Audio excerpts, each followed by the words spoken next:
take a look at the checklist from the professor. What would you like to see from both teams, Chiki? Unahin natin itong Thailand. Ang Thailand, they're known to have fast plays. Kaya lang, ang Japan has faster plays. So, kailangan magandang blocking net defense ng Thailand at yung floor defense has to be impeccable. On the other side, para naman sa Japan. Ang Japan, nako, kailangan fast plays. Let's see what they're really made of because itong Japan, itong team na to is really the original efficient team. And a service error to open the game. Puntos para di sa Japan. This is a team that can also do damage from the service line. Yes. And the service brought to you by Smart. Live more. Yun nga ang sabi ng Japan coach na kailangan talaga service pa lang, doon na sila titira ng puntos. Back row attack, Lachima, an excellent libero, digs it up. Sakamoto couldn't score that time. Bornpun. A chance ball given up. Bornpun, back row attack ulit. Huli sa taas. Buhay pa rin, Chachu on. Tips it over. Sakamoto will try. Cross-court shot is good. Ang ganda ng first set na to, no? Pag-umpisa, parehong mabilis ang kilos as expected. And Sakamoto found that hole in the defense of Thailand. Ultra Fast Bike brought to you by PLDT Home Altera. Ultra Fast LTE for a happy family. And the birthday girl, Inoue, serves it up. Bornpun the setup, the wind up, no finish. Kojima gets under it. Japan goes to the other side. Unfortunately, that one goes long.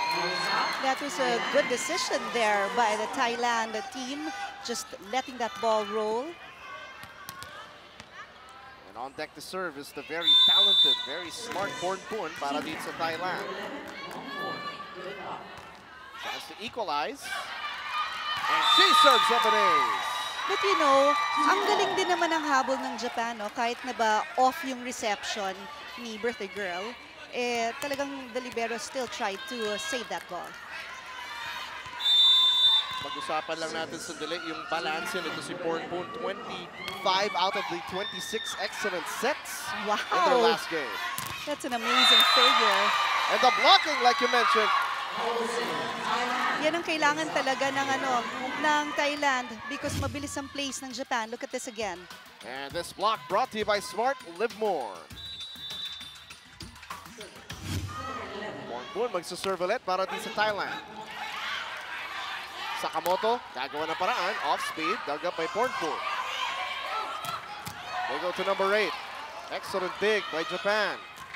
Off speed attack by the Japanese, doesn't go. Set up for Sakamoto, cross-court again. Same spot and the same result. Sakamoto once again with a good point there for Japan. Oo nga, same spot. Kailangan mas mabilis ang galaw ng libero ng Thailand para makover niya yung zone na yon.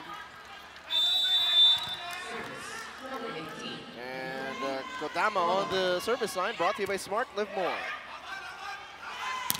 Chachu on, blocked up top, good coverage by Japan.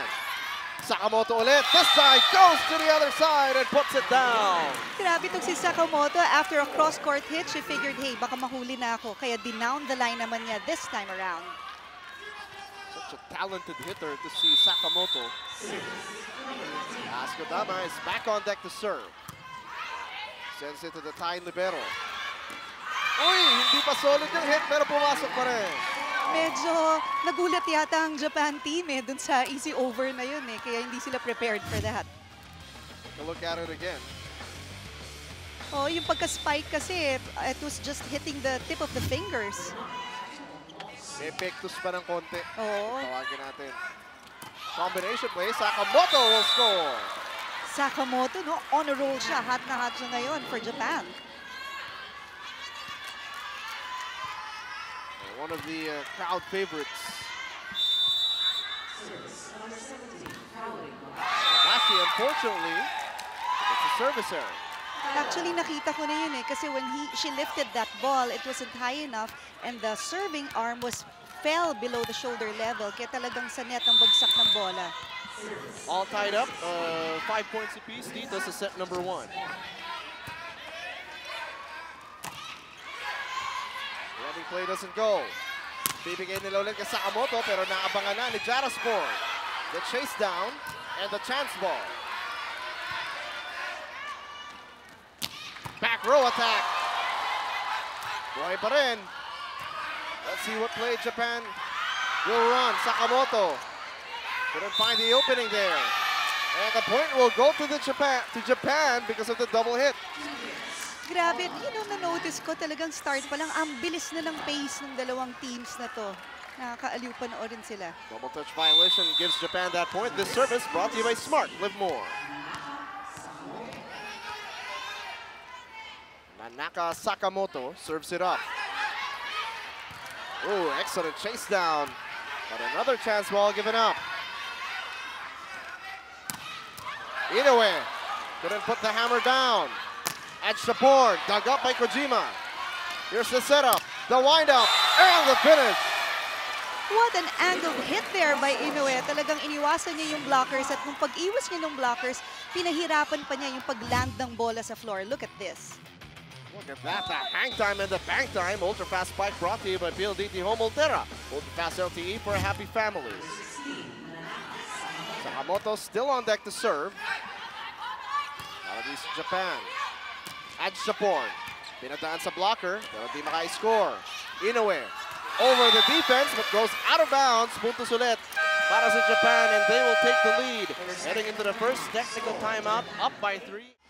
You are watching the first Rubisco Asian Women's Under-23 Volleyball Championships here on Aksyon TV. Napakaganda ng nilararo ng Team Japan dito sa tournament na ito. Only dropping one set in the entire tournament so far. Pero sabi ng co-head coach nila, hindi pa rin daw siya satisfied sa pinapakita ng kanyang koponan. And actually, they obviously have a lot of respect for Thailand dahil sabi niya, sa tingin daw niya, wala silang clear advantage over their opponents today. Balik sa inyo, Chiqui and James. Maraming salamat, Carla Lizardo, third member of our broadcast panel. Kanina nakapuntos yung Thailand from the back row. Kaso service error ngayon, 3-point lead still. Para sa Japan as this service brought to you by Smart Live More. You know, ang napaka-humble talaga ng Japan, and to think he knows na itong team niya 2 weeks pa lang before the start of the U23 championships na buo. So, but look at how they play. Parang magkakakilala na sila ng matagal. And that one is good para kay Adshapon, one of the names na talaga nagpakita doon sa laban ng Thailand kontra Iran. Take a look at this. Adshapon up high and down strong. That ultra fast spike brought to you by PLDT Home Ultra. Ultra fast LTE for a happy family. Sa service errors, parang magiging problema to. Doon sa laban nila kontra sa Iran, halos pantay lang nung errors doon sa laban na yun. Mas marami na silang attack points kaya nanalo yung Thailand against Iran. Yun nga yung sinabi ng coach ng Thailand, kailangan yung services nila lahat pumasok because during their practice, lahat pasok. Oh, look at that effort, the dive. Back set, the attack. What a save by Kojima. Still a chance for Japan. Inoue, down the line! Grabe yung effort talagang itong Japanese team, yung efficiency nila. They don't waste any time and effort. Lahat ng galaw nila well calculated, and that's why they're able to save those balls. Well, I call them the spiking samurai dahil kina Mabashi, Sakamoto, Inoue. Dapat tawagin ko rin siguro the digging samurai dahil ang ganda na kanila floor defense. Just like that one, full force attack, kanilang nahanap. Their turn to attack, no goal. Gets the regalo to go!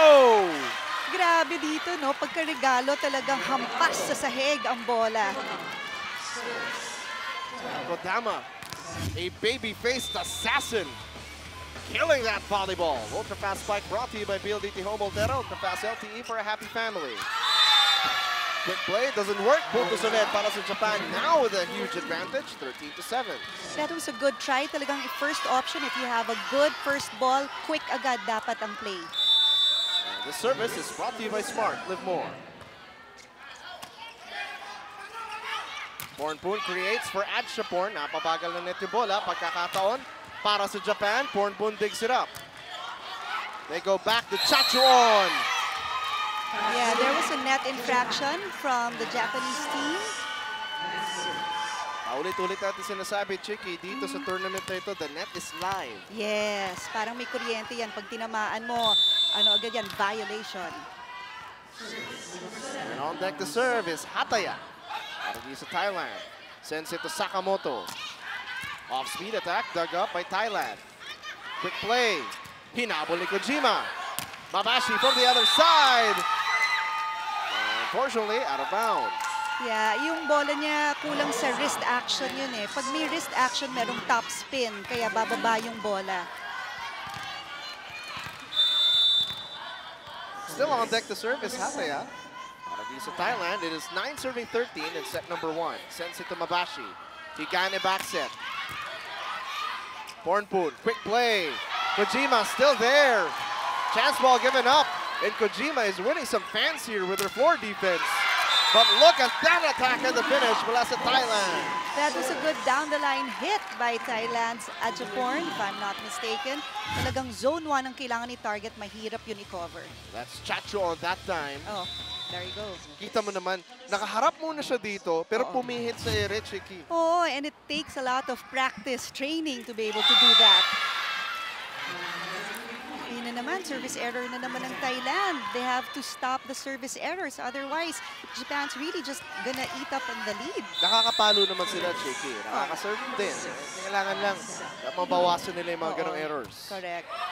Pornpoon, and again another quick play. Pero ang ganda na block coverage at the Japan. Sakamoto, down the line! Itong si Sakamoto, no, talagang go-to person ng Japan to. Kaya kailangan bantay na bantay ng Thailand si Sakamoto. Ultra Fast Bike brought to you by PLDT Home Ultera. Ultra Fast LTE for a happy family. And Inoue serves it up. At Shapon mula sa back row. Nadig ni Higane. Back set, Sakamoto. Blocked up top. Chacho on with a dive. Ad Shapon the attack. But Higane keeps it alive. Sakamoto with a push. Couldn't get the dump. 1-2 attack. Pornpoon finally gets it to work. That was a good dump from Pornpoon kasi hindi ready ang defense ng Japan for that. Akala nila isa-set lang yan. Then suddenly, last minute, dumps it over. Pornpoon pinaasa yung depensa. Left them hanging. And then gets the finish. At alam mo, kahit na si Kojima magaling na libero, hindi niya naabot yun. Ooh, Inoue from the back row. Pornpoon back set. The attack. What an effort for Japan! Ang galing ng Japan's floor defense. Oh, but that time! Jara Sport says, enough is enough. Kami naman, sabi ni Jara Sport. And that was a good hit, sharp angled hit there. And Jara Sport says, when you have the hammer, you put it down. Ultra Fast Bike brought to you by PLDT Home Ultera. Ultra Fast LTE for a happy family. Pornpoon serves it up. Sakamoto, huli sa taas, buhay pa bola para sa Japan. Sakamoto susubok ulit, cross-court attack and the finish. Alam mo, si Sakamoto magaling siya mag-cross-court hit eh. Kaya kailangan ma-adjust agad ng blockers ng Thailand yung blocking nila sa palot ni Sakamoto.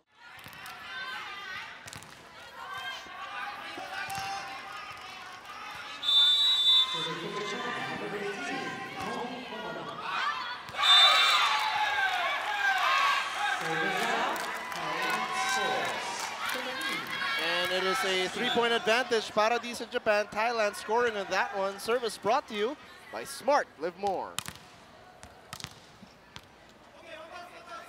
And Chacho on deck to serve para di sa Thailand. Trying to keep it close here. This is set number 1.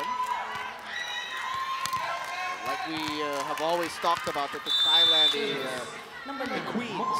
It's a women's division ng Southeast Asian volleyball, but hopefully for our case, not for long, as Japan, again, scoring down to service error nitong Thailand.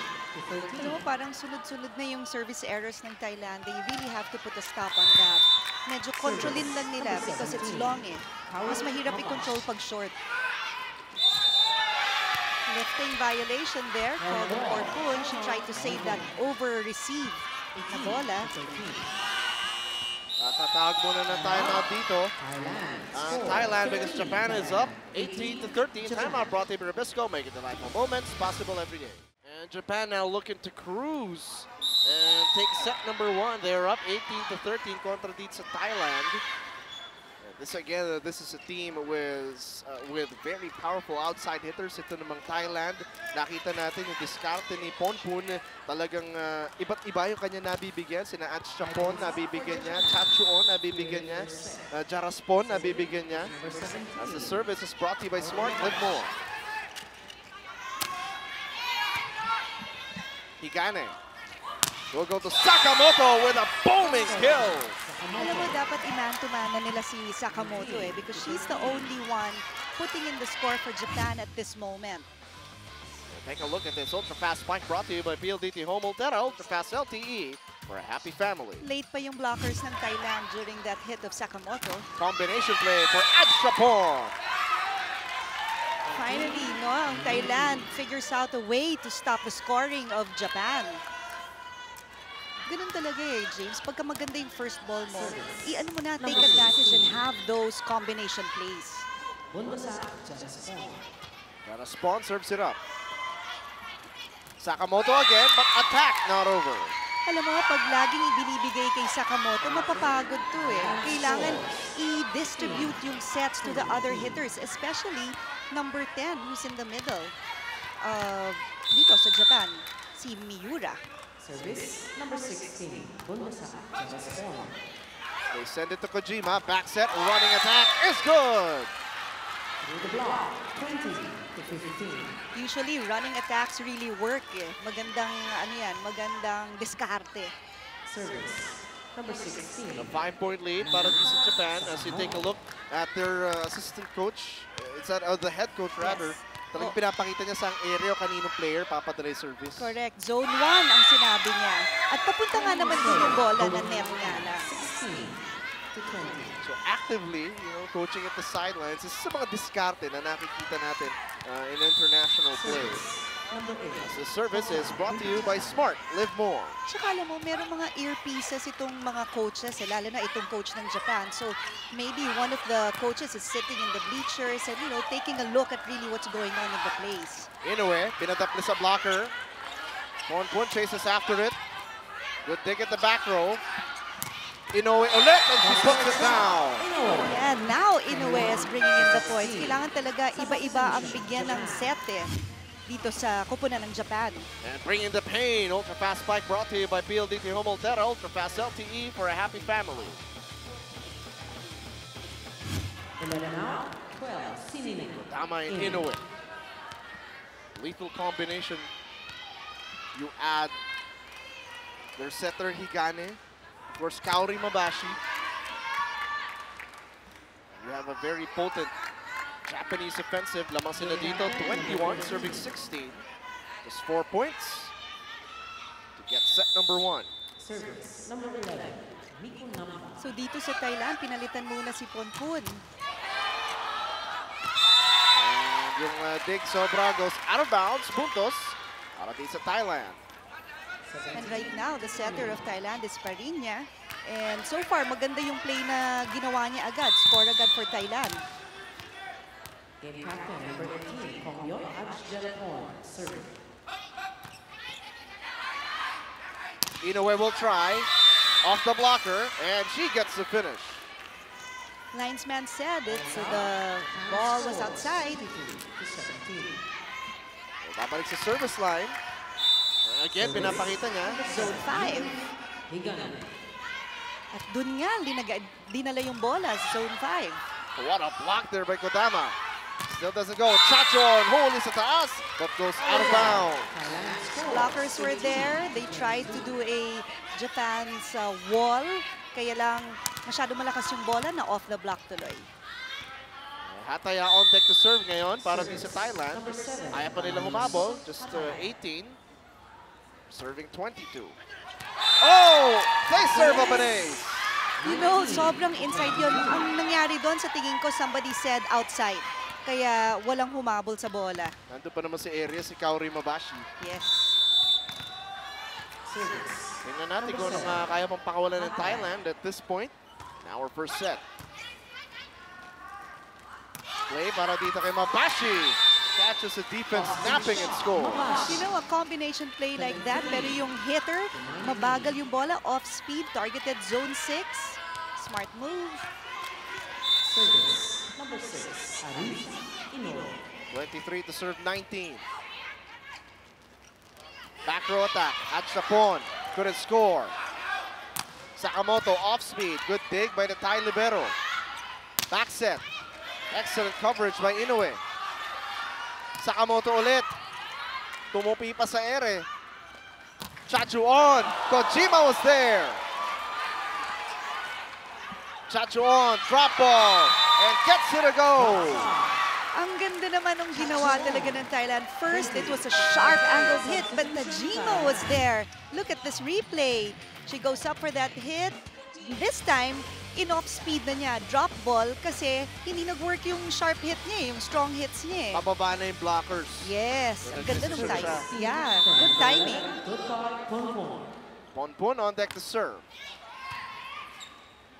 Igane back set. Oh, what a play! A down the line hit there. Ang hirap kunin nun kasi ito rin eh, yung blockers pababa na rin nung pumasok yung bola sa kabilang net. And Kita mo Kaori yan. Mabashi. Fast attack, furious finish. Ultra fast spike brought to you by PLDT Home Altera. Ultra fast LTE for a happy family. Service number 18, Hitomi Kodama. Kodama serves it up. Ponpon the setup. Anjapon the wind-up and the finish. Grabe, front row yung pagkabagsak ng bola niya. Very angled hit, sharp. What a hit from Thailand. Service number 9, Moksuri Chachuon. Thailand within striking distance, pero itong Japan, isang point na lang kailangan. And there it goes, the single point that they need to take set number 1, 25-21. A close fight, a testy contest. Kaya naman ang set number 2, asahan natin na mas magiging malupit sa pagitan ng Japan at ng Thailand.